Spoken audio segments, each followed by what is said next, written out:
잘 안 보입니다. 네. 네, 안 보이는 게 맞는 것 같고 혹시나 지금 그래도 저희가 한 8월, 9월 저희가 뵌 지가 언제였었죠? 한 두 달, 예, 한 달 반 정도. 한 달 반 정도요. 네. 예, 그때와 또 손바닥 뒤집듯이 네, 이렇게 맞아요. 바뀌어 있는 시장을 보면서 참 이런 게 주식 시장이구나라는 생각이 듭니다. 근데 이런 상황에서 어떤 제대로 대처를 못 하시고 또 시장에서 그대로 또 위쪽 때문에 계좌가 빠르게 요즘 표현으로 막 계좌가 순간적으로 녹았다.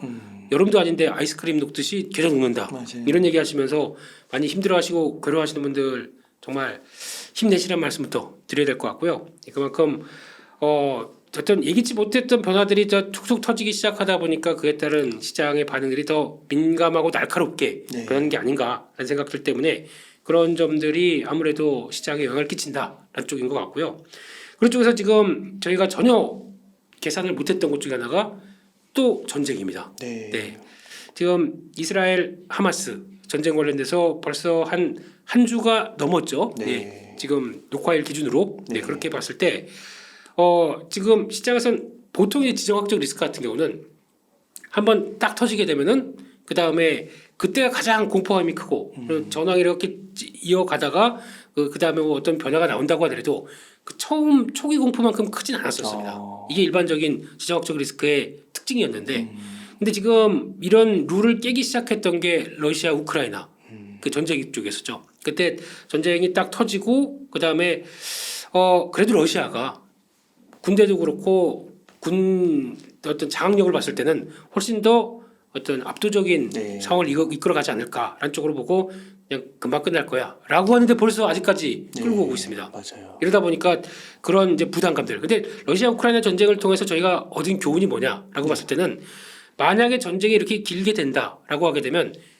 핵심은 그거 같습니다. 공급망 교란이 나오기 시작합니다. 그러니까 특히 러시아 같은 경우도 자원 대국, 우크라이나도 농산물을 비롯한 자원 대국의 흐름을 갖고 있다 보니까 이쪽이 같이 격돌을 하기 시작하다 보니까 거기서 나오는 제대로 되지 못했던 부분들이 다 물가를 자극시키기 시작했습니다. 그러니까 거기서 촉발돼서 불안감들이 또 뭐 고물가를 비롯해서 많은 쪽의 인플레이션에 작용을 하다 보니까 네. 이번 케이스도 마찬가지죠. 이번은 또 더욱 민감한 게 중동입니다. 중동은 또 민감한 게 유가랑 또 연동될 수밖에 없겠죠. 그러다 보니까 초미의 관심사가 거기 다 쏠릴 수밖에 없고 이거 장기화 되게 되면 어허라고 하는 생각들이 크다 보니까 이게 지금 또 막연한 시장의 불안감으로 작용하는 거죠. 근데 지금 아마 이 상황들을 어떻게 보면은 글로벌 전반적으로도 그렇고 그러니까 약간 이념적인 부분들 뺀 나머지로 봤을 때는 실리 입장 쪽으로 그러니까 명분은 우리 유대교 그리고 또 이슬람교 같이 있을 수 없는 그 약간 앙숙처럼 몇천 년 동안 이어왔다 보니까 당연히 그럴 수는 있다고 생각들어도 이 시점 쪽에서 이제 물가가 좀 꺾이나라고 약간 좀 저희가 학수고대하면서 바라보고 있던 입장에서 물가가 다시 자극을 한다. 네. 대표적으로 미국도 안 좋아하고 중국 같은 경우도 뭐 좋아할 리가 없겠죠. 글로벌 전반적으로 다 유가가 올라가는데 누가 웃겠습니까? 웃는 쪽은 딱 그쪽밖에 없겠죠. 산유국들밖에. 근데 그렇다고 하더라도 산유국들이 대놓고 웃을 수도 없고 그러다 보니까 이런 민감한 상황들이 들어오는데 문제는 시장에 추가적인 플러스 알파로 들어온 변수가 전쟁이라는 겁니다. 그러면 그래도 우리 웅달님, 네. 웅달님께서는 책방을 운영하시면서 많은 책들을 읽으셨지 않습니까? 네. 그러면 그 책을 통해서 네. 이 전쟁이 어떻게 될 거라고 생각하세요? 저는 그래도 네. 국지전에서 네. 더 이상 막 이란과 예를 들어 막 이스라엘이 한판 붙고 네. 여기까지는 안 가지 않을까. 네. 그 정도. 다 그냥 그래도 그게 바램도 좀 있으신 거죠? 네, 바람도 있는 겁니다. 맞습니다. 그게 핵심인 것 같습니다. 그래서 역시 그 도가 깊으시다 보니까 예. 네. 뭐 한마디로 툭 이란 얘기를 나오시네요. 네. 예. 그러니까 시장에 바라보는 게 딱 그거 같아요. 네. 그러니까 주변 국가 쪽에서 가장 이슬람의 맹주라고 하게 되면 밑에 뭐 이집트는 있지만 이집트는 뭐 평화협정 맺은 상태에서 뭐 아직 좀 그런 상황들이고 그에 또 이란이 가장 핵심이다라는 얘기를 많이 하고 있죠. 왜냐하면 또 이제 막 미국의 제재를 벗어나서 뭔가 좀 변화가 나오려고 막 하는 마당에 네. 이때 여기서 솔직히 하마스나 지금 예전에 PLO죠. 팔레스타인 해방기구 같은 쪽에서 막 활동하던 쪽은 당연히 우리가 이란의 맹주기 때문에 우리가 지원한다라는 쪽으로 나왔었는데 명분은 맞습니다. 근데 실리는 여기서 만약에 이스라엘 쪽과 전면전을 붙으려고 진입을 하기 시작하게 되면 어떤 현상이 나오냐면 미국과 대척을 해야 됩니다. 그렇죠. 네, 그러면 지금까지 제재를 받아왔다가 이제 막 풀려고 하는데 또 그러면 제재가 맞아요. 오래 가거나 아니면 이런 현상이 나오는 거를 원할까요? 당연하죠. 예, 그럼 실리적으로는 깊숙이 들어가면 안 되겠다는 걸 알고 있다 보니까 이번에 하마스에 대해서 지원을 하긴 했던 것 같지만 뒤로 이렇게 조용히 했다고 봐야 되겠죠. 네. 그런 쪽에서 지금 나오는 상황들을 일단 누구도 확전되는 걸 원하지는 않습니다. 근데 만약 이스라엘 입장으로는 지금 일단은 뭐 이 친구 이 국가는 그렇죠. 나는 지금까지 우리 선조들이 네. 지금 수천 년 동안 땅 없이 헤매고 살다가 이제 드디어 와서 안착된 땅에서 많은 주변 국가들이 견제를 하고 뭐 테러 당하고 그러다 보니까 많이 시달리고 왔다고 하더라도 이건 우리 땅. 근데 우리를 보복을 해? 그러면 눈에는 눈, 이에는 이. 그러다 보니까 공격 들어왔으면 바로 들어가는 거는 그렇게 뭐 전 세계가 다 알고 있는 약간 네. 깡패는 아니지만 네.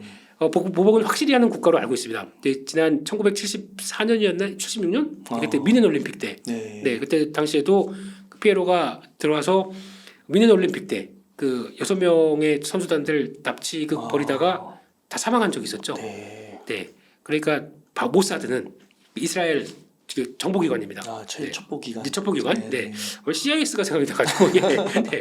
이쪽은 그런 거 확실하더라고요. 그러면 안 되겠다. 우리가 들어가야겠다라는 쪽에서 그냥 소리 소문 없이 주동자들 다 제거해 버리죠. 그런 쪽으로 확실한 쪽이다 보니까 이번에도 받은 거 돌려줘야 된다라는 쪽은 모르겠는데 그 이상으로 뭔가 넘어가지는 않을 것 같은데 지금 나오는 얘기 보다 보니까 이걸 막기 위해서 바이든 대통령이 직접 가고 그러는데 뭐 변화가 없어요. 아무 얘기도 없어요. 그럼 저희가 느끼는 심정은 아니 미국의 전 세계 경찰의 수장이 갔는데 글로벌 경제는 아니지 경제도 마찬가지겠지만 예, 수장이 가서 움직였는데 화해는 못 시키고 있고 그냥 가만히 조용히 있다. 어떤 느낌이 드냐면 지난번에 사우디아라비아에 가서 우리 네. 살만이 형님한테 네, 약간 그렇게. 예 가서 그냥 팽 당하고 쓸쓸히 비행기에 오르던 그 기억이 나서 이번에도 그런 거 아니야? 라고 하게 되면 지지율 떨어지는 거 아니에요? 지지율 내년 선거 필패입니다. 이렇게 되면 그렇게 나올 수밖에 없습니다. 그러면 그걸 위해서라도 뭔가를 보여줘야 되는데 지금 시장에서는 갔으면 뭐 얘기가 좀 나와야 될 텐데 근데 지금 계속 국무장관 또 뭐 밤에 미팅하기로 했던 거 그 다음날 연기장에서 그 연기해서 아침에 회의하고 있고 뭔가 좀 삐끗대는 게 보이기 시작하는 거죠. 그러니까 이러면 혹시나 확전이 되는 거 아니야?라고 하는 막연한 불안감들 이게 있다 보니까 일단 최근 들어서 유가 잠잠하다가 또 뛰기 시작하고 그리고 여러 가지 요인들이 같이 마련돼서 변화가 나오기 시작하는 게 이게 가장 보여지는 지표들이 이렇게 움직이다 보니까 제가 걱정되는 게 이게 아닌가 싶습니다. 그러니까요. 또 오늘은 채권이 또 10년물이 또 엄청 튀었잖아요. 난립니다. 네. 예, 매크로 지표가 지금 불안한 마음인데 가뜩이나 지금 불안한 마음에 이런 거 자극하다 보니까 이게 더 그런 거죠. 게다가 또 지금 한번 보고면서 말씀드릴까요? 네. 지금 10년물 국채금리입니다. 미국의 10년물 국채금리인데 솔직히 미국도 그렇지만 한국도 문제입니다. 한국도 지금 보게 되면 최근 들어서 오늘 녹화일 기준으로 예, 금리는 동결했지만 한국은행이 동결했지만 나오는 얘기 들으면 상당히 매파적입니다. 네, 그러다 보니까 주춤했던 10년물도 우리도 뛰고 있죠. 네. 네, 그렇게 시작하고 미국 같은 경우도 지금 10년물 채권의 동향을 보게 되면 아까 말씀하셨듯이 이제 한 5%대는 설마 가겠어?라고 하는 것들이 가기 시작합니다. 근데 그거를 보는 숫자를 보면서 이게 레벨 자체는 과거에 저희가 봤던 숫자가 아닌 이 정도 가는 거는 그거죠. 2007년도, 2008년도 금융위기 때 네. 나왔던 수치까지 이렇게 들어간다. 그러면 그 정도까지 무슨 사건이 있는 거야라고 하는 단순 비교로 보게 되면 마음이 좀 불안해지는 거죠. 그러네요. 네, 그런 상황들 쪽에서 원래 이때 4.8, 4.9 갈 때 이때 보니까 약간 연준 위원들이 지금까지는 금리 물가 잡기에서는 계속 올려야 된다라고 하는 강한 고수적인 입장이었는데 이때쯤 부근에 톤이 바뀌기 시작했어요. 모든 연준 위원들이 약간 금리 좀 된 것 같고 약간 이 정도에서는 조금 길게 문제일 뿐 물가는 잡히는 신호가 보게 되면은 약간 좀 유보적인 입장 쪽에서 금리는 좀 멈춰야 되는 거 아니냐 라는 쪽으로 나왔는데 아랑곳하지 않고 거기를 넘어가기 시작합니다. 이게 여러 가지가 작용하겠지만 아마 안전자산 쪽으로 또 관심이 높아지는 부분들까지 연결되면서 움직이는 여러 가지 부분이라고 봐야 되겠죠. 이런 쪽에서 나왔을 때 그러면 이제 시장은 여기까지 왔는데 5% 넘어가게 되면 어떡하지? 라고 하는 막연한 불안감도 같이 가세가 되는 거죠. 7% 얘기하시는 분들도 있더라고요. 그분들은 이제 미국에서 또 다 뭐 빌 에크먼이나 뭐 또 채권왕 같은 경우도 다 얘기를 하긴 하겠지만 자기가 포지션 갖고 있는 대로 얘기하다 보니까 그럴 수는 있다라고 생각 들어도 막상 벌어지는 게 이렇게 나오기 시작하게 되면 불안한 거죠. 네, 그런 쪽에서 또 매크로 지표 몇 개만 보겠습니다. 네. 그러면 또 환율 쪽에서도 저희가 보통 얘기하는 달러, 네. 달러도 안 빠집니다. 예전 같은 경우는 솔직히 달러를 보는 입장 쪽에서 그렇잖아요. 미국은 지금 국가 부채가 한 33조 달러, 33조면은 그 경단위로 나가나요? 우리나라 돈으로는? 네. 네. 이렇게 큰 국가에서 빚으로 운영되는 국가에서 이게 만약에 물론 그 채권을 발행해서 그 이자 가지고 또 발행한 걸 가지고 이자 갖고 그러면서 거의 그냥 끌고 가는 나라입니다. 그런 가운데 만약에 달러까지 빠지게 되면 어떤 현상이 나올까요? 부채가 더 커져 버리겠죠. 그렇죠. 그러니까 이건 유지는 해야 되는 입장인 걸로 보고 있고 그런 가운데서 달러는 여전히 그래도 지금 이 시점 쪽에서 그래도 가장 안전한 자산은 예전에 일본 엔화로 봤는데 일본도 지금 왔다 갔다 하죠. 그러다 보니까 그게 아니라 달러 쪽으로 몰려가고 있는 현상들 이게 지금 나오고 있는 게 또 가장 부담감이라고 봐야 될 것 같고요. 그리고 또 마지막으로는 아까 잠깐 말씀드렸던 유가도 하나의 또 지표 쪽으로서 지금 지정적 리스크가 불렀을 때 또 하나 체크해봐야 될 변수가 유가다 보니까 네. 또 한번 최근 들어서 또 확정 가능성 얘기 막 나오다 보니까 또 90달러 때까지 훅 갔었습니다. 가다가 지금 약간 주춤해서 이런 정도까지 나오는데 그러니까 중요한 거는 이런 상태에서 확정이 아니게 되면 다시 또 유가는 안정을 찾겠죠. 그러면 일단 소기의 목적은 달성할 수가 있습니다. 근데 그런 모습들이 나오느냐라는 쪽을 봤을 때 유가 같은 경우는 88달러대 이상으로 WTI 기준으로 올라가게 되면 부담스럽습니다. 그때는 언제든지 90달러 이상에서 다시 추세 갖추고 뭐 95, 100달러 막 이렇게 갈 수도 있는 상황이다 보니까 88달러 안착해서 딱 턴하는 모습들을 갖추느냐 이게 제일 중요하게 바라볼 모습인 것 같고요. 마찬가지로 금리 쪽에서는 지금 관점에서는 일단 뭐 5%대를 바라보고 있지만 저희가 시장에 안정을 들어왔었고 금리에 대해서 걱정이 없었다라고 하게 되면 그 라인들이 제일 중요합니다. 아까 잠깐 봤었던 5%대 라인이 아니라 이번에도 한번 그 쌍고가 비슷하게 나오고 한 4.6대 정도까지 약간 밀렸었던 적이 있어요. 그때는 시장이 단기 랠리를 보이더라고요. 예. 이제 좀 떨어지네. 네. 근데 그렇게 봤을 땐 4.6 밑으로 내려와야 됩니다. 그리고 조금 더 약간 내년 전망하고 그래도 여기서 이제 금리는 더 이상 안 올릴 것 같고 변화가 나온다 그러면 한 4.3. 네. 그러면은 그 라인 쪽 안쪽까지 들어오기 시작을 해야 시장이 아이고 좀 살았네라고 볼 텐데 네. 지금 일단 거길 볼 때가 아니죠. 지금은 그래서 지금 뭐 5% 넘어가지 않는다거나 이것만 보고 있는데 혹시나 이제 다시 이제 추세적인 흐름들로 봤었을 때 4.6대까지 내려오기 시작하는 어떤 그런 변화가 들어온다 그러면은 그때는 약간 좀 안심을 해도 되지 않느냐 그런 쪽인데 이때 이제 중요한 게 연준 의장이 아마 지금 보시는 분들은 아실 거예요. 이제 보시게 되면은 그 일정이 있다 보니까 그러니까 지금 연준 의장이 주말쯤에서 나와서 이제 경제 관련된 얘기를 또 하는데 그때는 또 그래도 수장이 얘기하는데 또 어떤 지금까지 연준 위원들이 얘기했던 것과 거의 비슷한 뉘앙스로 금리 다 된 것 같다 이런 쪽에 어려운 거 아니에요 이 한마디만. 네. 물가 좀 잡혀가는 기조 보이고 같고 근데 그래서 일단 당분간 유지는 하는 쪽으로 금리 인상을 더 없다는 쪽으로만 나온다고 하더라도 금리 안정에 도움이 되지 않을까요? 이 정도입니다. 그러면은 진짜 전쟁이라는 큰 돌발 변수와 네. 뭐 물가, 뭐 달러, 금리 이런 등등의 매크로 지표를 봤을 때는 네. 정말 앞서서 말씀해주신 대로 잘 보이지 않는 시장에 네. 만약에 근거를 한다면 네. 지금은 좀 주식 투자를 좀 보수적으로 해야 될까요? 그럴 수밖에 없습니다. 이걸 뭐 미리미리 보고 이제 그럴 가능성 때문에 뭐 상반기까지만 주식하고 뭐 하반기는 뭐 근데 한국 증시가 원래 그런 구조입니다. 네. 보통 추석 지나가고 나서는 약간 이제 또 양도세 이슈도 있고 뭐 항상 하반기 힘 빠지는 증시가 대표적이거든요. 네. 그 실적으로 본다고 하더라도 4분기는 일반적으로 약간 저희가 이만큼 실적이 나올 거야 일반적으로 나올 거라고 생각했는데 그게 많이 이탈되는 경우가 많습니다. 왜냐하면 상여금 주고 연간으로 봤을 때 비용 좀 떨 게 있는데 보통 4분기에 많이 떨죠. 그러다 보니까 예상치보다 실적들이 막 미스가 나는 경우가 많고 그러다 보니까 4분기는 그렇게 기대감이 없는 상황인들인데 거기다 이런 글로벌 상황들 매크로 지표들 이런 것까지 다 가세되다 보니까 더 이런 상황들이 되기 시작하죠. 그래서 아마 지금 시장을 바라보는 쪽에서 많이 불편하실 거고 참 이거 2,400개지면 어떡하나 라는 쪽에서 지금 상당히 불안하게 보시긴 하겠지만은 지금 입장에서 아직 확인된 게 없다 보니까 특히 이 영상을 보시는 쯤에는 확인돼서 아 이거 터냈으면 정말 좋겠어요. 그랬으면 더할 나위가 없겠지만은 그럼에도 불구하고 지금 당장 보여지는 것만 본다라고 하게 되면 지금 시장 쪽에서 현금 없이 대응하기는 참 어려우실 것 같습니다. 그렇군요. 네. 그러면 앞으로 이제 금리 수준 뭐 4.6 정도, 네. 그 정도와 연준 의장의 발언 등을 네. 조금 주목할 필요가 있겠네요. 그렇습니다. 그래서 아까 말씀드렸듯이 매크로 지표 쪽에서 중요한 흐름들을 말씀드렸는데 네. 넘어가지 않고 그 정도까지 내려와서 변화가 나오기 시작한다. 그러면 그때는 아이고 살짝 좀 한숨 돌렸구나. 네. 그러면서 다시 약간 현금 갖췄던 부분들 대응할 수가 있겠죠. 네. 네. 요번에 또 이제 시장에서 또 하나의 큰 이슈가요. 네. 공매도 이슈거든요. 좀 민감한 질문일 수 있는데. 아닙니다. 이런 거 좋습니다. 예. 괜찮으신가요? 네. 예. 그래서 이게 시장을 이렇게 좀 뒤흔드는 네. 이렇게 불법 공매도권이 발각이 되었습니다. 네. 그래서 일각에서는 그동안 솜방망이 처벌이 이런 문제들을 키웠고 네. 그 다음에 뭐 이번에도 솜방망이 처벌로 그칠 것이다.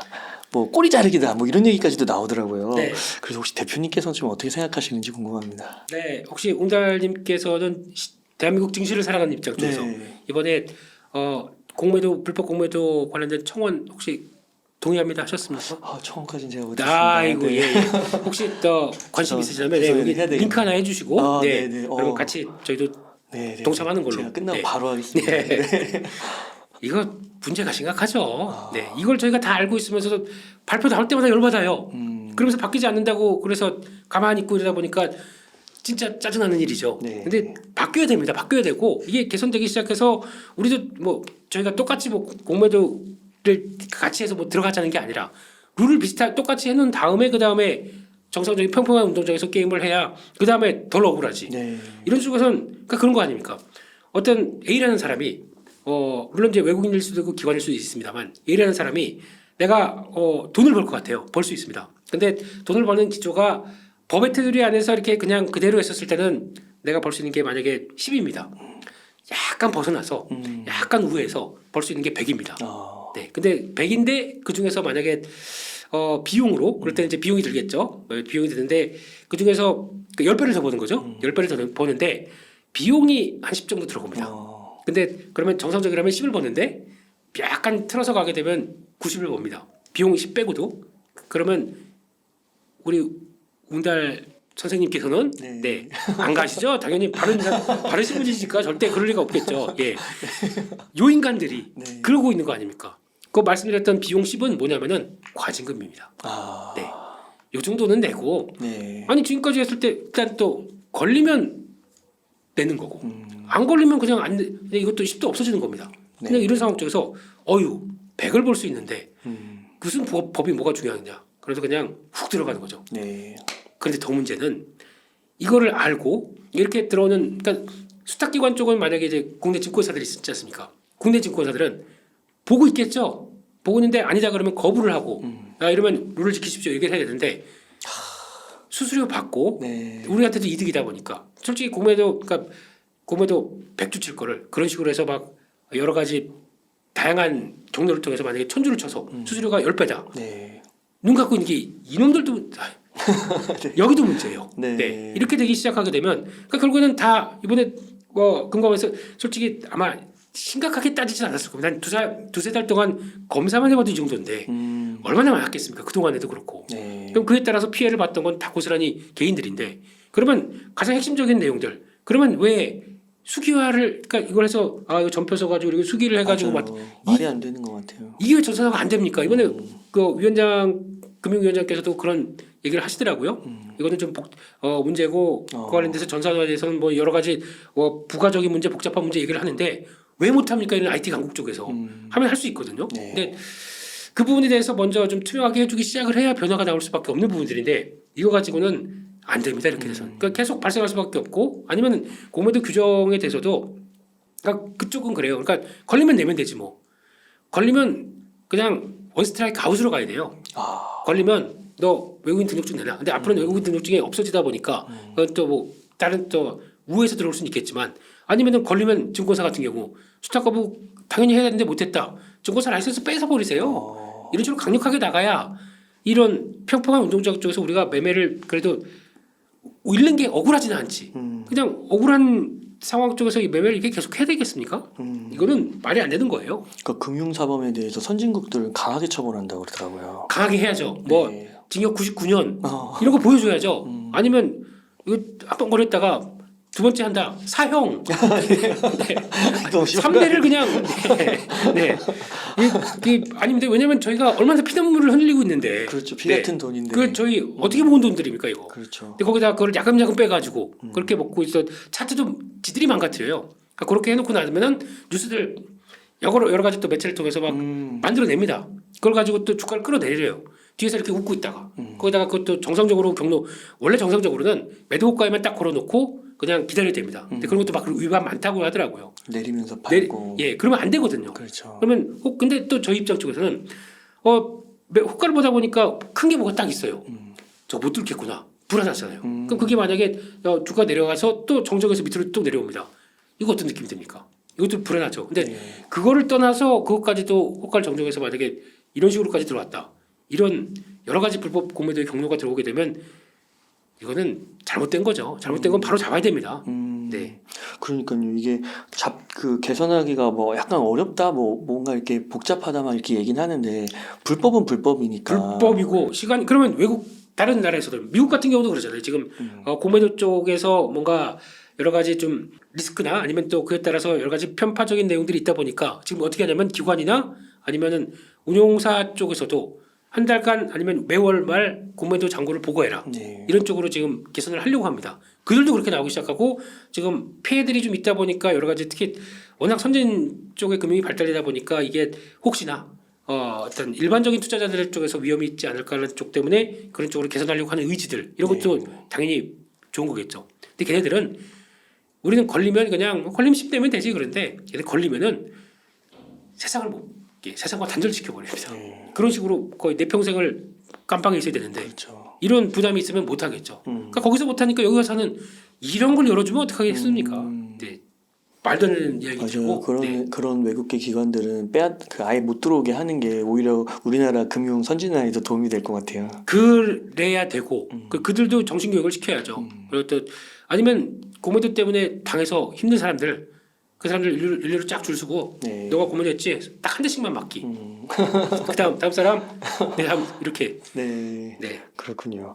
그러면 대표님 네. 지금 아무래도 그 현재 수준에서는 네. 그래도 이제 불법 공매도가 이루어지고 있는 거잖아요. 그리고 오랫동안 이제 투자를 해오신 거고요. 네. 좋은 주식들, 실적이 나오는 주식들은 네. 이런 불법 공매도의 판이 벌어지는 상황 속에서도 결국은 올라가기는 하는 건데, 그렇겠죠. 근데 불법 공매도가 있으니까 그 과정에서 네. 많은 사람들이 힘들어하고 지치고 그렇습니다. 떨어져나가고 그런 걸까요? 그게 제일 큰 거죠. 그죠? 아, 그러니까 만약에 저건 분명히 내가 좋은 종목이고 괜찮다고 생각하고 네. 많이 빠졌으니까 샀다고 생각합니다.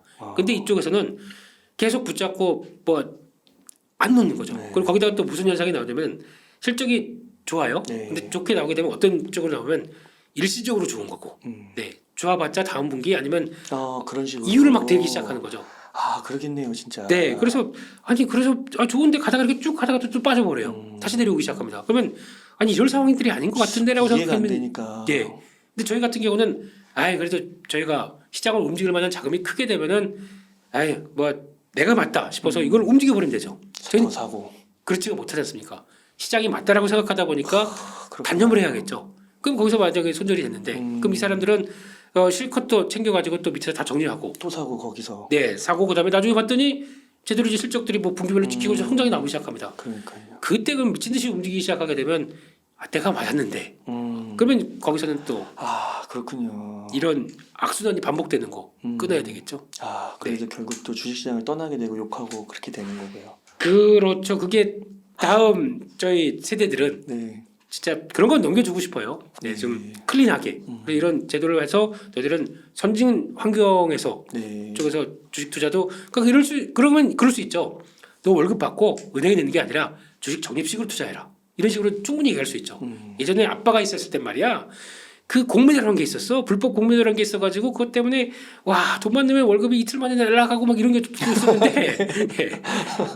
이제 그런 게 많이 사라졌기 때문에 너희들은 주식으로 충분히 누릴 수 있다. 이렇게 얘기하는 날이 왔으면 좋겠습니다. 그래서 이번에 이제 또 뉴스를 보니까 불법 공매도로 언급을 받은 게 종목이 카카오와 신라호텔 이런 것들 언급이 있는데 네, 호텔 신라입니다. 예. 네, 호텔 신라. 네. 아 죄송합니다. 아, 그러니까 이 카카오와 호텔 네. 신라인데요. 네. 이 종목 외에도 진짜 많겠죠. 밝혀진 것만 이렇고 네, 있을 거지만 또 밝힐 때도 사람들이 대중들이 별로 또 안 좋아할까봐 또 이렇게 많이 축소해서 발표했을 수도 있고 네.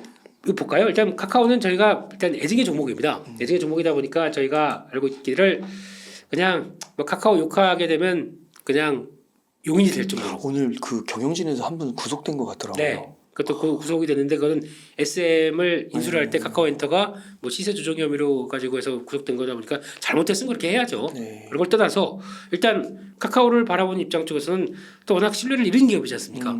갖고 있는 거 기회만 보면 계속 상장하고 상장했더니 상장했던 대표가 홀랑 주식 다 팔아먹고 자기 저 스탁옵션으로 받았던 거 맞아요. 그리고 바로 칠 준비하고 있고 엑시트를 위해서 하는데 그러면 시장에서는 계속 그런 거 카카오라는 그래도 우리가 다 쓰고 있는 카카오라는 거 카카오톡을 통해서 사업을 펼치는 건 좋은데 그걸 통해서 그런 식으로 IPO를 해서 낼름낼름 다 빼먹는다. 그러면 시장은 결국은 저희가 바라보기는 이제 성장을 할 걸로 바라보고 있는데 성장에 대한 흐름들이 다 흩어지다 보니까 이거 뭐야? 라는 쪽으로 하다 보니까 주가가 이렇게 바뀐 거죠. 네. 보통 카카오 얘기하게 되면 울컥합니다. 이제 그런 스토리도 있는데 그러다 보니까 한국의 정서가 안 좋은 종목인데 진행시켜. 네.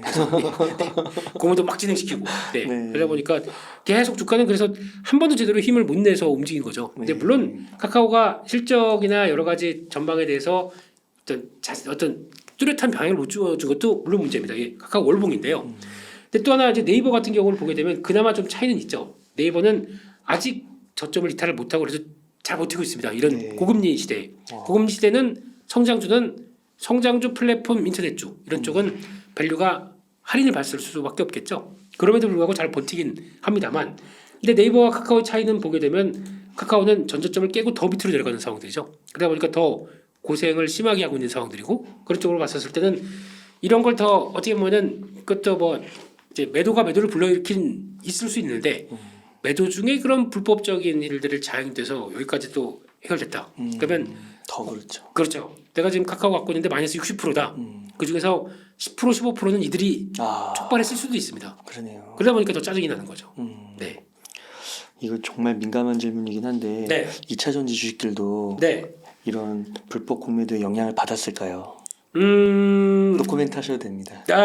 뭐 노코멘트 할 것도 없고요. 네. 일단 그렇죠. 그거 한번 보셨으면 좋겠습니다.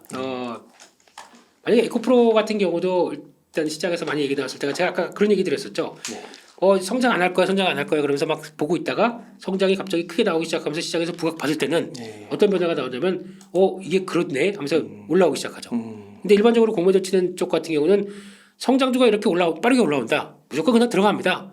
뭐 에코프로 뭐 앞으로 뭐 5년 뒤 10년 뒤 거 밸류 끌어온 거네 그러면서 들어갑니다. 네. 처음에 성공하는 듯 보여요. 근데 올라가다 보니까 그만큼의 성장 쪽 그리고 2차 전지에 대한 흐름들이 맞아가는 것 같이 나오다 보니까 여기서 이제 이들이 크게 다친 거죠. 네, 크게 다치고 뭐 거의 150만 원까지 갔다가 나오는 상황이 되다 보면 이들이 한번 크게 다치게 되면 일단은 전열을 장비해야겠죠. 나 당했네. 이거 어떻게 할까 이거.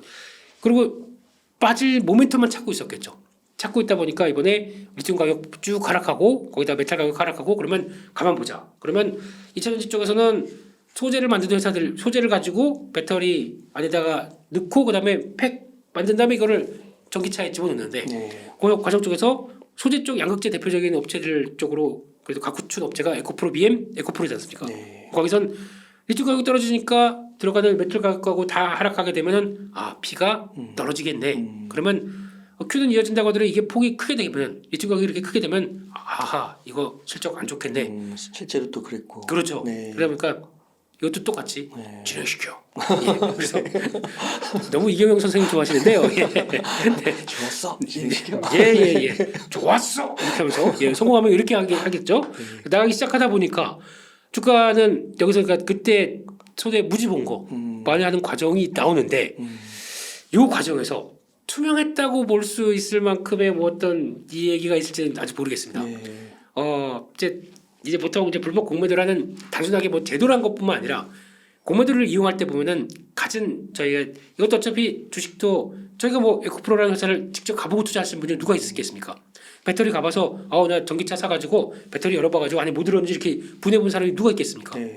실체를 모르지만 그에 따라서 열심히 공부하고 그래도 산업적인 변화 보면서 이럴 거야 그리고 이게 성장할 거야라고 하는 쪽에서 얘기를 하면서 들어오고 있는 저희 이제 아이디어들이 그러니까 저희 머릿속에 있고 저희 이제 판단들이 머리에 있는데 그런 식으로 여러 가지 기사화나 아니면 분위기나 이런 쪽으로 몰아가고 시작하고 나오기 시작하게 되면 심리에 영향을 받겠죠. 네. 그런 것도 다 그들이 하는 작업들입니다. 그러면 갖춰놓고 그런 식으로 하고 이것도 어떻게 보면 불공정한 거죠. 그런 식으로 나오다 보니까 당연히 주가는 이제 이렇게 힘이 빠지기 시작하는 건데 불법 공모도가 없다고 제가 말씀드릴 수는 없을 것 같습니다. 그래도 이거 만약에 조사 들어가면요. 네. 카카오나 뭐 호텔신라처럼 네. 밝히면 또 밝힐 수는 있는 거겠죠. 네, 당연히 밝혀질 텐데 네. 밝혀지게 되면 또 파장이 클까봐. 네. 네, 그래도 일단은 밝혀진다고 하더라도 처벌은 강화했으면 좋겠습니다. 네. 그러니까 워낙 2차 전지가 그 전반기에 뜨거웠고 네. 또 많은 개인 투자자분들이 갖고 계시고 네. 지금도 힘들어하고 계시라서 그냥 팩트만이라도 네. 좀 조사를 해서 밝혀만 주셔도 되게 도움이 될 것 같습니다. 당연히 그래야 될 것 같고요. 네. 근데 그런 건 있습니다. 저희가 보통 보면은 올해 한 해를 기준으로 봤을 때 올해 만약에 상반기나 아니면 좀 올해 쪽에 시장의 주도를 강하게 했던 종목들이 시장이 빠지기 시작하게 되면 이게 보통 보면은 한 6개월, 1년은 또 쉬는 경우가 나와요. 네. 그래서 약간 그 올해 썼던 종목들은 그래서 하반기에는 왜 또 그러냐면 한국의 특이점 에코프로 가지고 10배를 벌었습니다. 아. 내가 5천만 원 넣었는데 이게 10배, 20배가 되다 보니까 10억이 넘어갔습니다. 그럼 대주주 양도세에 걸려요. 그러면 그러니까 그냥 뭐 걸려서 세금 얼마나 이러고 있는데 자꾸 증권사에서 전화가 와요. 선생님 이거 양도세 하게 되면은 대주주 양도세가 팔아야 됩니다.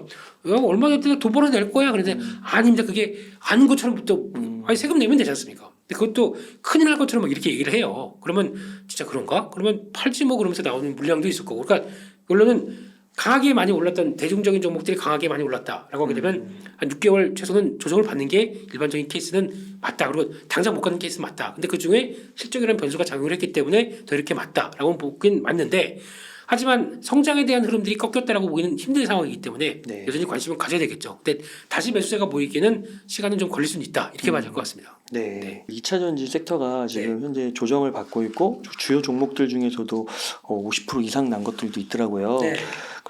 이 정도면은 맞서서 뭐 6개월, 1년 정도 기간 조정이 필요할 수도 있다고 하셨는데 네. 뭐 가격 수준은 좀 적정 가격 수준은 어떻게 보시나요? 저희가 한 달 반 정도 했을 것 같습니다. 네. 그때 이제 코프로를 말씀드리면서 아직도 기억나는 게 네.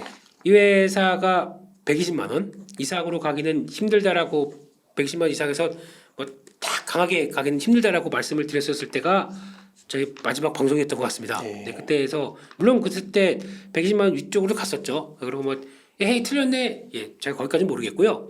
120만 원, 100만 원대 그 안쪽에서 왔다 갔다 할 거긴 한데 저는 기간 조정이 나올 거로 생각했어요. 네. 왜냐하면 기간 조정이 이렇게 심각하게 리튬 가격들이 급하게 빠지고 또 메탈 가격들이 급하게 하락할지는 몰랐었는데 이게 반영되면서 나오는 현상이 되고 그 와중에 또 나왔던 얘기 또 전기차가 가격 경쟁들 그러니까 좀 약간 중국이 강하게 치고 나오다 보니까 맞서기 위해서 거기서 이제 중국은 어차피 LFP다 보니까 그러면 가성비가 뛰어나겠죠. 네. 그런 쪽에서 가격이 낮게 막 침투가 세게 들어오다 보니까 테슬라조차도 가격을 내리기 시작해요. 네. 그래서 모델 Y 기준 같은 경우도 고점 대비해서 거의 25% 30% 지금 빠진 가격으로 지금 경쟁을 하려고 하다 보니까 테슬라 주가도 엄청 빠졌잖아요. 주가도 어제 밀렸죠. 실적 발표도 실적 발표하고 밀렸죠. 네. 근데 그런 것도 뭐 다 알고 있었습니다. 안 좋을 거라고 알고 있었는데 제 개인적으로는 그거보다는 좀 선전을 했다고 생각하고 있는데 특히 GPM이라고 하는 매출 총이익률 같은 경우는 뭐 한 16% 정도까지 내려갈 줄 알았는데 한 선방은 했습니다. 17.9% 정도면은 예상했던 수준까지 해서 그렇게 크게 떨어진 건 아닙니다. 네. 그러면 그 차 말고 다른 쪽에서도 뭔가 성과를 냈다는 쪽으로 나오는데 그거는 뭐 자세한 얘기는 뭐 신재생 에너지 쪽이나 이쪽에 네. 대해서 성과를 냈던 부분이기 때문에 그건 다른 얘기로 하고 그럼에도 불구하고 지금 이런 여러 가지 상황들에도 불구하고 생각보다 이런 가격에 대한 경쟁들이 더 벌어지다 보니까 주가가 하락한 부분들이 있겠죠. 그거에 따라서 실적이 위축되다 보니까 그리고 특히 가장 눈여겨보는 게 저희가 LG에너지 솔루션 실적 나오는 거 보고 아유 괜찮겠네 라고 얘기를 했는데 좀 다르거든요. LG에너지 솔루션 같은 그러니까 전기차 업체가 있고 배터리 업체가 있고 배터리에 들어가는 소재 업체가 있습니다. 그러면 가장 이게 어떻게 보면은 가격의 민감 구조를 보게 되면 소비자들이 당연히 민감할 수밖에 없겠죠. 그러니까 지난달에는 리튬 가격이 톤당 3만 달러였는데 이번에 2만 달러로 한 50%가 떨어졌습니다. 그럼 이거를 일단 반영하는 입장 쪽에서 소재 쪽은 이거를 예전에 3만 달러 했던 거를 지금 가격 반영이 떨어져서 반영하다 보니까 예전에는 3만 달러에서 같이 만들었던 소재 양극재가 지금은 반토막이 나서 납품할 수밖에 없는 거죠. 그러다 보니까 매출이 떨어지는 거죠. 네. 그런 과정들이 있는데 배터리 그 메이커 같은 경우는 이걸 갖다 양극재를 공급해서 만들어 가는데 그렇다고 해서 얘네들이 만든 걸 가지고 예전부터도 그랬죠. 그러니까 가격이 비탄력적이라는 표현을 쓰죠. 그러니까 떨어진다고 하더라도 예전에보다도 그렇게 크게 이게 가격에 정가를 시키는 게 아니라 네, 그냥 어느 정도 일정한 부분들 물론 룸은 있겠죠. 그러니까 양극재 같은 경우는 이렇게 변한다고 하게 되면 배터리 가격은 이렇게 움직이고 자동차 쪽은 플랫하게 움직이고 이런 구조로 가야 되는 게 맞지 않습니까? 네. 그러니까 어떻게 보면 몸빵을 하는 건 이런 양극재 쪽, 소재 쪽, 예, 이다 보니까 더 이런 현상들이 나왔었죠.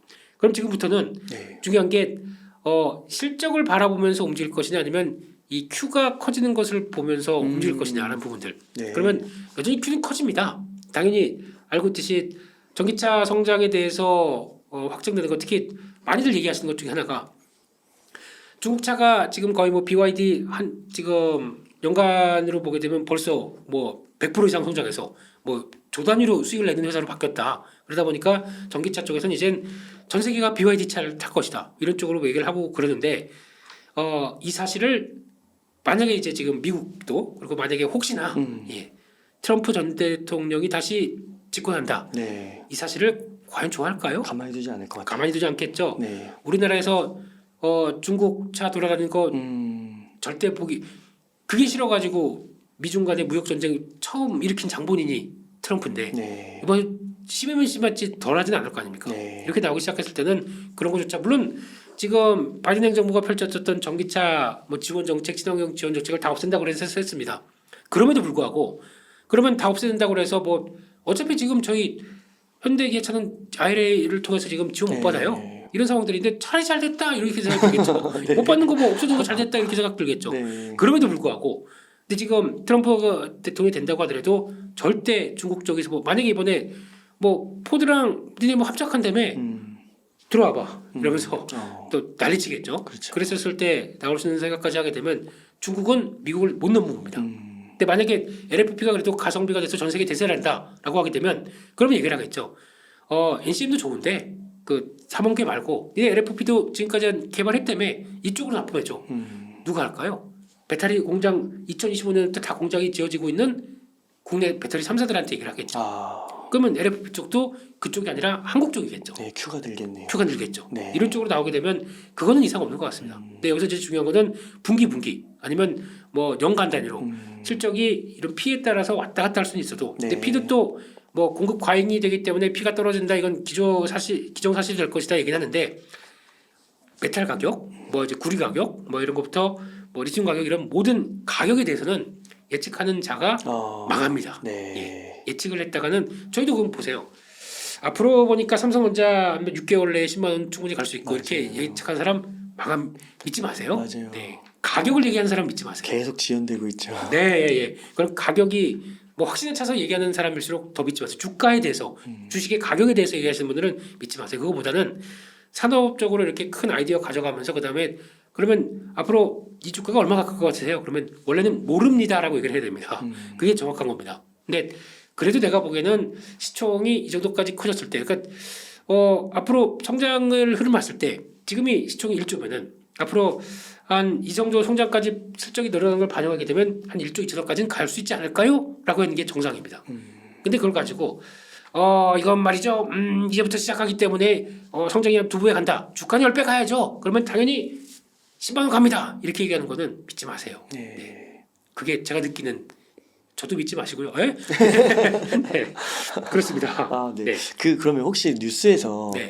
이렇게 주가가 좀 빠지기 전에 포스코 퓨처엠에서요. 네. 지금 이제 시총이 뭐 30조였나? 뭐 그 정도였을 때 100조 간다. 네. 2030년에 그런 얘기를 했었잖아요. 네. 그런 거는 조금 신빙성 있게 받아들여도 될까요? 개연성은 있죠. 네. 네, 왜냐하면 그만큼의 이제 회사가 포스코 퓨처엠을 통해서 아니면 포스코 홀딩스 자체들이 네. 그래서 또 과거에는 철강 회사로 알려져 있던 회사들이 철강 쪽의 비중을 줄이고 어차피 철강하게 되면 규제를 많이 받는 산업 아닙니까? 그리고 또 경기에 따라서 좋을 때 나쁠 때가 너무 심하다 보니까 이걸 줄여가고 그걸 통해서 앞으로 커가는 성장 섹터 쪽으로 가야겠다는 쪽으로 준비해가고 있다. 이건 당연히 좋은 거죠. 네. 그렇기 때문에 그런 식으로 간다라고 하게 되면 이런 장밋빛 미래를 보면서 움직이는 거는 좋습니다. 근데 그 사이에 만약에 매출이 만약에 10배가 는다라는 쪽으로 나온다든가 그럴 때는 매출에 들어간 것도 피가 결부가 되지 않습니까? 그러면 나중에 포스코홀딩스가 염호에서 리튬을 뽑아내가지고 10년 뒤에 리튬 가격을 계산해라. 아무도 몰라요, 이거는요. 당장에 한 달 뒤도 모를 텐데. 네. 그러다 보니까 이걸 가지고 나오는 걸 생각하면서 얼마의 그림을 그렸다는 거는 그 정도로 회사가 관심이 많구나. 이쪽으로 탈피하려고 노력을 많이 하는구나라는 정도로 보셔야지 그게 이제 앞으로 30조로 가는 회사로 바뀌었어 라고 생각해서 그게 목표가 되면 안 됩니다. 네. 그러니까 말씀드린 게 그러면 그런 산업의 성장으로 갈 수 있을 정도로 열심히 회사가 바뀌고 있고 체질이 바뀌는 과정들을 저희가 추적해가면서 내 투자 아이디어가 틀렸다 맞다를 알아가는 과정이겠죠. 네. 그렇군요. 네. 그러니까 저도 한 달이 건너서 네. 그 포스코 퓨처엠에서 일하시는 분 이야기를 들어보니까요. 네. 거긴 너무 바빠가지고요. 지금 쏟아지는 그런 눈앞에 일 처리만 해도 너무 바빠가지고 네. 다른 거 뭐 중국 배터리 이런 거 신경 쓸 것도 없고 뭐 리튬 예. 가격도 신경 쓸 것도 없고 그냥 일하기 바쁘다고만 그러더라고요. 좋은 거죠. 예. 네. 그러니까 만약에 나와서 소주나 한잔 할까? 예. 라고 하는 주변 친구분 중에 네. 회사가 다니는 회사야. 그렇게 자주 한 달에 한 번 볼 수 있는 회사의 직장의 상사라면 다시 생각해 보십시오. 네. 차라리 그냥 너무 바빠서 1년에 한 번 볼 정도로 너 이렇게 얼굴이 안 보여? 네. 그러면은 이거 정신이 없어가지고 그러면 그 회사 눈여겨보시는 게 좋을 것 같고요. 네. 그래서 지금은 P보다는 Q에 좀 집중을 해서 좀 맞습니다. 크게 보면서 접근을 하면 좋겠다. 네. 그러시면은 지금 한 여윳돈이 있으면은 네. 2차 전지주 기간 조정이 있을 수도 있는데 네. 어떻게 좀 분할 매수는 어떻게 보세요? 기간 조정 때 매수하는 건 좋습니다. 근데 네. 제가 이제 일단 실적 발표했고 불확실성이 일단은 끝났다라고 얘기를 드려서 관심 갖는 게 좋겠다고 얘기를 드리지만 여기서 이제 그러면 그래? 그러면서 잠깐만 현금이 얼마 있더라 보고 1억 있네 1억 덜컥 뭐 80만 원에 에코프로 매수 네. 이렇게 하게 되면 안 되는 거예요. 매수가를 고정시키면 안 됩니다. 그러니까 기간 조정식으로 그리고 또 4분기 그러니까 3분기 안 줬는데 이 여파가 4분기까지도 밀칠 수가 있겠죠. 네. 모든 산업들이 그렇지 않습니까? 삼성전자나 반도체 쪽도 바닥 터나는 데 나올 때 보면은 최소 한 1년은 걸리지 않습니까? 실적 안 좋았다가 재고 쌓이고 꺾이는 과정까지 이 업황 턴에서 확인되는 데까지만 해도 6개월 1년 걸립니다. 그런데 가운데 이쪽 산업들도 똑같겠죠. 그런 쪽에서 나오기 시작하게 되면 이렇게 되면은 이제 그런 것도 있을 겁니다. 이제 약간 부정적인 기운이 차올라서 또 거기다가 시장도 여러 가지 또 부정적인 모습들이 나오기 시작하면서 약간 투매 비슷하게 한번 쭉 흔들릴 때 네. 그러니까 내가 보는 지표 쪽에서 기술적 지표들이 여러 가지 있을 겁니다만 거기서 어중간한 때 사시면은 이럴 때는 안 될 것 같고요. 이럴 때 보고 있다가 딱 하락하는 가운데에서 딱딱 가격 메리트가 좀 나와서 보통 보면 그런 얘기도 하더라고요. 난 그냥 신저가에 사 이런 경우도 나옵니다. 그러면 신저가에 사볼 수도 있겠죠. 근데 단 모든 종목들이 신저가가 아니라 내가 보고 있는 종목들 성장이라는 데서 큰 이상이 없는데 그런 게 신저가가 낮다. 그러면 살 수가 있겠죠. 근데 사는데 약간 뭐 갖고 있다는 3분의 1 정도. 또 추가적으로 보는데 또 시장에 여러 가지 변수로 인해서 또 싸졌더라. 3분의 1 정도. 이런 분할적으로 접근하시는 게 가장 좋겠죠. 네. 분할로. 네. 상반기에는 에코프로, 포스코홀딩스 이런 지주사나 양극재 업체들이 주목을 받았는데요. 네. 이런 주도주가 아니면 바뀔까요? 아니면은 다른 2차 전지 주식들, 다른 분야의 2차 전지 주식들이 좀 매력이 있을까요? 이제 트레이딩을 하는 입장 쪽에서는 네. 그러니까 좀 시장을 계속 볼 수 있고 짧게 매매할 수 있다 그러면은 아마 지금 시장에서는 조금 다른 종목들이 움직일 겁니다. 대표적으로 보시게 되면은 이쪽은 워낙 강한 시세가 나왔기 때문에 근데 그걸 알고 먼저 투자를 잘 해놔서 나름대로의 성과를 갖고 있는 업체들이 좀 있어요. 되게 먼저 움직였던 게 TGC 스틸 같은 경우 배터리 쪽에서 그 원통형 배터리를 케이스를 만드는 회사 네. 이런 것 같은 경우도 이렇게 들어가고 알루미늄 박이라고 하는 쪽에서 어느 정도 성과를 내고 있는 대표적인 회사 삼화알루미늄 이런 것도 어느 정도 성과를 낸 것도 있습니다. 물론 코스피 200 쪽에 진입할 수 있다란 가능성 때문에 움직인 것도 있겠지만은 그만큼의 체력이 안 되면 움직일 수도 없거든요. 그래서 그런 것들도 지금 움직이는 상황들이다 보니까 약간 예전보다는 좀 다른 성격의 종목들이 움직이는 것도 있죠. 같은 소재라고 하더라도. 근데 그거는 시장이 2차 전지의 큰 흐름들이 또 바뀌다 보니까 또 거기서 나오는 변화도 있고 요즘 보니까 뭐 동화기업 뭐 이런 것도 움직이고 뭐 엔캠 뭐 전해들 쪽에서 이런 것도 시장보다 좀 턴하면서 움직이는 좀 강하게 움직이는 종목들도 있습니다. 네. 그러다 보니까 만약에 찾는다고 하더라도 2차전지의 큰 틀보다 이런 세부적인 종목들이 움직일 때 왜 그런 이유가 되는지 한번 공부해보고 네. 그다음에 대응해 보신다고 하게 되면 또 하나의 전 도움이 되지 않을까 생각됩니다. 그러면은 네. 그 대표님 지금 이제 2차전지 이렇게 이야기를 해주셨는데요. 네. 2차전지 외에 또 그 대표님께서 좀 좋게 보시는 그런 주식이 좀 있으실까요? 섹터나? 네, 뭐 일단 반도체죠, 뭐. 예. 반도체. 반도체는 그냥 말도 많고 네. 탈도 많고 그렇다고 하더라도 지금 2차 전지 쪽이 기간 조정이나 이런 쪽이 좀 들어온다. 좀 기다려라고 하는데 또 이제 업황턴이 어느 정도 완성이 되고 움직일 수 있겠다라고 하게 되면 반도체가 맞을 것 같다라는 네. 생각인데 반도체 쪽도 그렇게 보셨으면 좋겠습니다. 얘기는 너무 많아요. 너무 많은데 주가가 제대로 응집력을 갖고 딱 가기에는 저희가 너무 공부를 많이 하고 있습니다. 그러다 보니까 너무 잘 알고 관심이 많다 보니까 좀 관심 있는 쪽들도 보니까 개인들도 많이 갖고 있고 있는 상황 쪽에서 그냥 탁탁 끌어가? 아니면 좀 주저주저하는 쪽도 보여지긴 합니다만 네. 그러면 약간 좀 변칙된 방법으로도 막 움직일 것 같아요. 이쪽들이. 그러다 보니까 그거에 대한 외국인 수급과 관련된 쪽들은 생각을 하셨으면 좋겠는데 이럴 때마다 이제 느끼는 거는 이제 반도체도 이제 사이클화가 된 업황이지 않습니까? 네. 그래서 지금 이 시점에서 반도체가 그러면 이제 먼저 업황이 안 좋다 보니까 업체들이 감산을 합니다. 물량을 줄이죠. 네. 당연히 가격이 올라옵니다. 그러다 보니까 지금 한 9월 말부터 이제 디램 가격들이 이제 서서히 올라오기 시작하는 거죠. 현물 가격들이 올라오기 시작하고 그러면 쭉 올라오기 시작하게 되면 저 필요로 하는 수요 입장으로 보게 되면 아니 잠깐만 가만 놔두면 계속 빠져서 그냥 싸게 샀는데 가격이 오르네. 야 주문 빨리 넣어. 수요가 살아나기 시작하죠. 네. 그게 나오기 시작하게 되면 이렇게 수요가 붙으면서 가격이 같이 올라오기 시작하게 되면 아이고 이제 가격이 올랐구나. 그러면 말씀드린 메이커들 쪽에서는 감산했던 걸 이제 풀기 시작하겠죠. 그래서 수요가 올라오는 거 보고 감산을 풀어가고 하기 시작하게 되면 정상적인 모습들이 나오기 시작하겠죠. 네. 이게 언제쯤이 나오겠느냐 라는 쪽이었는데 지금 아직 감산 유지하고 있습니다. 아. 유지하고 있는 쪽에서 가격 올라오는 걸 보고 약간 이제 됐어 조금만 올라와 영차 이렇게 영차 올라오는 거 보고 있다가 네. 너무 좋아하시는데 이영호 선생님을 네. 이렇게 올라오는 거 보고 그다음을 네. 대기를 하고 있다라고 하게 되면 이제 중요한 건 수요가 살아나는 거. 네. 그럼 지금까지 수요를 봤었을 때는 그랬습니다. 지금 코로나19 이후로 나오는 수요가 많이 위축된 것 중에 첫 번째가 그때 많이 바꿨던 PC, 네 그리고 또 노트북, 네. 또 저희 또 패드 이런 거, 이런 거 많이 바꿨다가 그 다음엔 안 바꾸죠. 이제 코로나 끝나고 가다 보니까 외부 활동 많이 하다 보니까 그게 많이 쓰는 게 줄은 거고. 네. 근데 그때 약 한 2년 반, 3년이 지나는 이 시점에서 이게 이제 교체 수요나 이런 것들이 조금 나올 때가 되지 않았나 라는 쪽으로 지금 바라보고 있고 그러면 턴하기 시작하겠죠. 이런 것도 생각해야 될 것 같고 핸드폰 그때 또 많이 바꿨습니다. 집에 있는데 괜히 집에 있는데 핸드폰 만지작거리다 보니까 이거 다 바꿔야겠네 이러면서 또 바꿨습니다. 네. 고수요들. 그래서 이것도 만약에 턴하기 시작하는 모습들이 된다 했던 지가 벌써 1년이 지났는데 네. 이때 보니까 지금 중국에서도 이제 플러스 성장이 나오기 시작하고 근데 물론 중국에는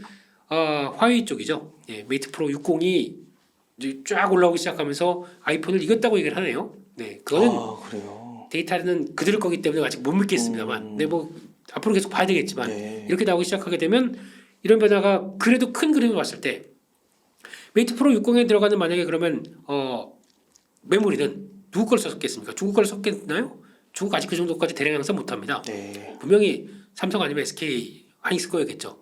이쪽이 커가는 것도 우린 물론 화웨이 쪽으로 납품한다는 것 때문에 눈치를 보기는 하겠지만은 그래도 뭐 어떡하겠습니까? 정상적인 절차로 납품했다. 네. 그러면은 미국 눈치 안 보겠죠. 네. 일단 산업이 턴에서 움직이는 것 자체는 좋다라고 하게 되면 이런 모바일 쪽 턴한다. 그러면 서버용 같은 경우 그나마 괜찮아 유지가 되고 있었는데 이쪽도 여러 가지 또 빅테크 기업들의 변화와 함께 또 다시 턴한다. 턴할 거밖에 없는데요. 그러면 네. 내년 갔을 때 이것까지 가세가 된다라고 하게 되면 주가의 흐름들은 이제 업황 끝내고 다시 레벨업하는 과정으로 나오겠죠. 네. 그 중에 하나가 이제 AI 관련된 또 엔비디아를 중심으로 나왔던 AI 칩들에 대한 변화 이게 네. 또 수요가 막 늘어나기 시작하고 다 투자하다 보니까 같이 들어갈 수밖에 없는 HBM이 시장에 성장할 수밖에 없겠죠. 그게 지금 시장의 매출 비중에서 처음에는 한번 2% 3% 정도로 봤는데 빠르게 늘어나네요. 아, 그래서 올해 생각보다 아마 이번에 SK하이닉스 실적을 통해서 그래서 SK하이닉스 주가 흐름이 그렇게 좋은 거군요. 지금 아직까지는 단독 밴더입니다. 엔비디아에. 네. 그리고 삼성이 그렇게 들어가려고 해도 아직까지는 퀄 테스트니 아니니 뭐 이런 얘기만 많은 상황 쪽에서 네. 들어가기는 할 수는 있겠죠. 근데 그게 이제 확정이 되기까지는 또 누가 안 밝혀줍니다. 뭐 엔비디아 그래서 우리 삼성하고 계약했다 이렇게 얘기할 수도 없는 거고, 네, 삼성도 우리 계약했어요 축하해 주세요 이렇게 할 수도 없는 거고. 근데 그런 쪽이 어떻게 진행되는지 모르겠지만 네. 그래도 IR을 통해서는 나올 수는 있겠죠. 네. 그런 얘기들을 보게 되면 일단은 SK하이닉스가 얼만큼의 비중을 HBM을 통해서 매출에서 차지를 했고 네. 그게 앞으로 어떻게 끌어간다는 얘기들이 나오기 시작하게 되면 계산을 할 수가 있죠. 지금부터. 그러면 그러면 시장이 얼만큼 크는데 SK하이닉스가 예전에는 만약에 연간 기준으로 보게 되면 하이닉스가 가장 좋았을 때 2018년도 같은 경우 영업이익이 한 20조, 네. 순이익이 한 15조 정도쯤 됐었을 겁니다. 네. 근데 그때 같은 경우도 사이클 산업이다 보니까 밸류를 그렇게 크게 못 줘요.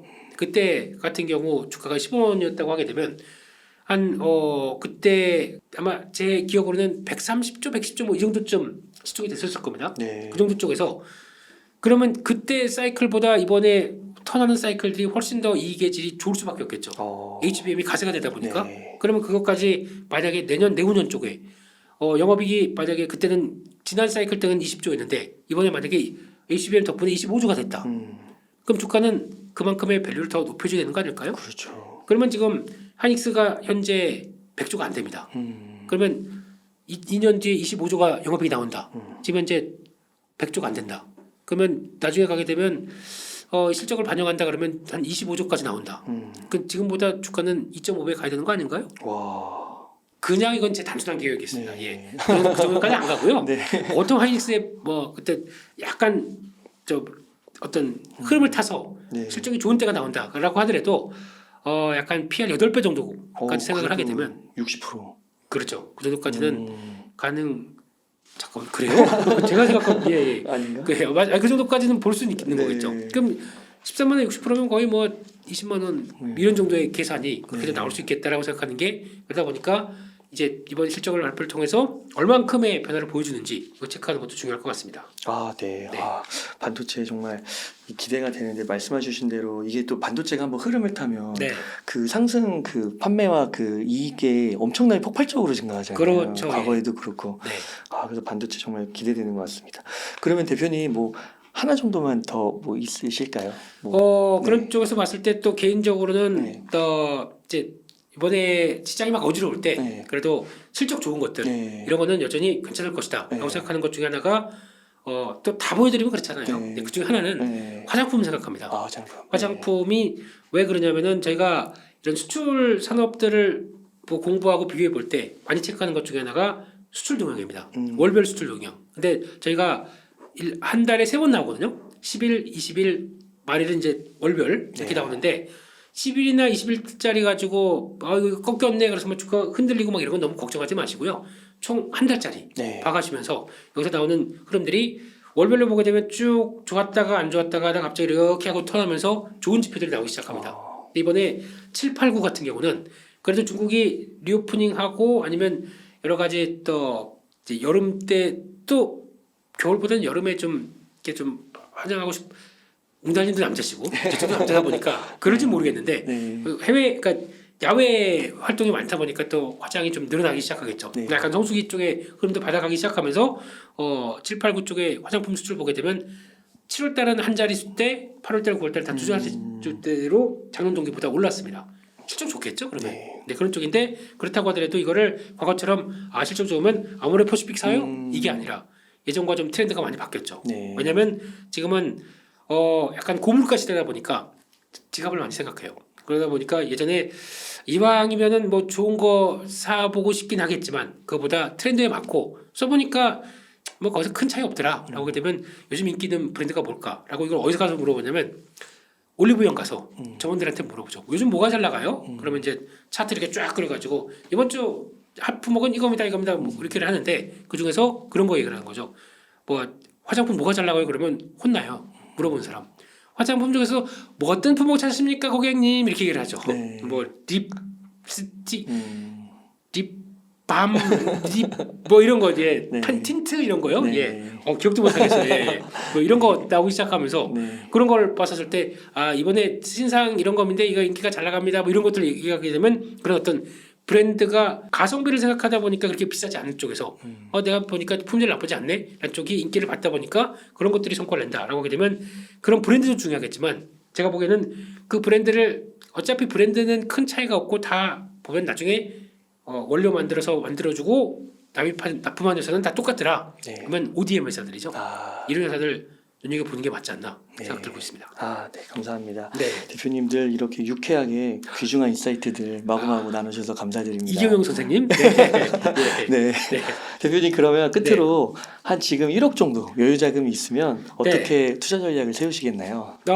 일단은 1억 정도 있다고 하게 되면 저희 대표 주자인 반도체, 2차 전지 이쪽을 관심을 두고 한 50% 정도는 이쪽으로 둘 것 같고요. 네. 그러면 아마 50%라고 하더라도 반도체 쪽이 조금 더 무게를 싣고 네. 그리고 2차 전지는 이제 흐름 봐서 사야 되다 보니까 이제 계속 좀 자리 누리면서 요거는 요거 살 거야라고 놔둔 부분은 계속 지켜보시면 될 것 같고요. 그 중에 아마 나머지 한 30% 정도는 이번에 아까 말씀드렸던 화장품처럼 실적 좋을 것 같은 거 3분기 실적 좋고 이게 기조가 유지가 될 것 같은 섹터들이나 종목들을 보셨으면 좋겠고요.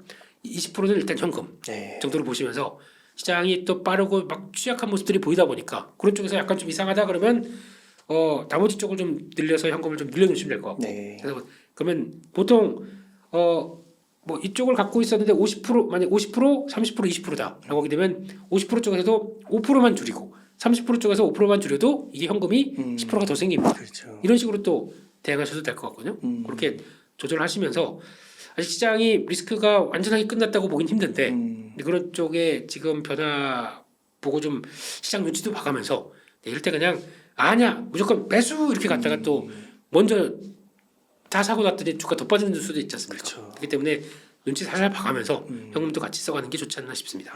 지금은 현금의 중요성을 어느 정도는 인지할 필요가 있겠네요. 네.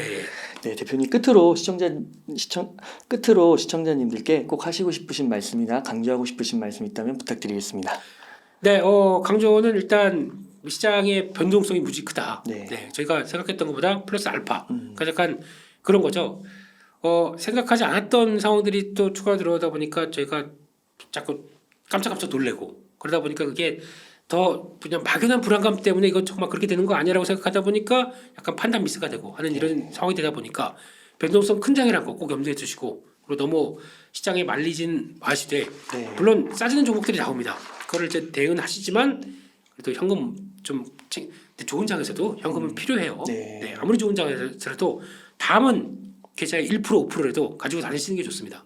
내일 무슨 일이 벌어질지 아무도 모르거든요. 그렇죠. 네, 그렇기 때문에 지금 시점에서 그걸 좀 늘리셔서 시장을 좀 안전하게 대응하시는 게 훨씬 좋겠다 이렇게 말씀드리겠습니다. 네, 감사합니다.